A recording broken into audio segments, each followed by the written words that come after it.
சீமான் அரசியலில் இருப்பதனால் தான் சீமானுடைய விஷயத்தை பற்றி பேசுகின்றார்களே தவிர விமர்சனத்துக்குள்ளாக்குகின்றார்களே தவிர சீமான் தமிழீழத்துக்கு வந்ததும் உண்மை, தலைவர் அவர்களை சந்தித்ததும் உண்மை. ஒரு தடவை அல்ல, 3 தடவைகள் தலைவர் அவர்களை ஒவ்வொரு சந்தர்ப்பங்களில் சீமான் அவர்கள் சந்தித்திருக்கின்றார்.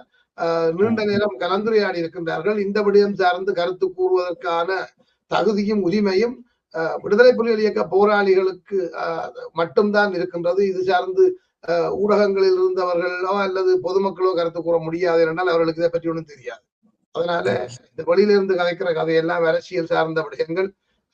அதைத்தான் எங்களால சொல்ல இயலும். சீமான் வந்தது உண்மை. சீமானுடைய சில புகைப்படங்களை நான் 2 நாளைக்கு முதல் நினைக்கிறேன், கடந்த வெள்ளிக்கிழமை நான் என்னுடைய பேஸ்புக் பகுதியிலே போட்டிருந்தேன். இதுவரை வெளிவிடாத படங்கள்.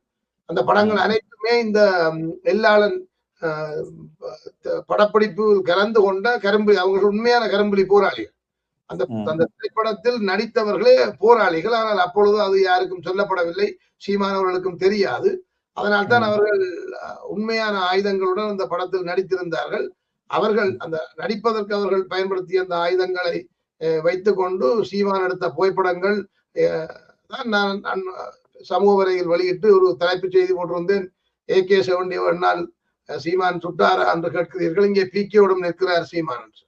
இதுதான் எங்களுக்கு தெரிஞ்ச உண்மையான தகவல். உண்மையில் நான் அறிந்த அளவில் சீமான் அவர்களை அழைத்ததுக்கு பின்னால சேர்லாதன் என்று ஒரு போராளி இருந்தார். சேர்லாதன் அவர்களுக்கும் சீமான் அவர்களுக்கும் தனிப்பட்ட நட்பு இருந்திருந்தது. இந்தியாவுக்கு சேர்லாதன் வந்திருந்த ஒரு காலத்தில்.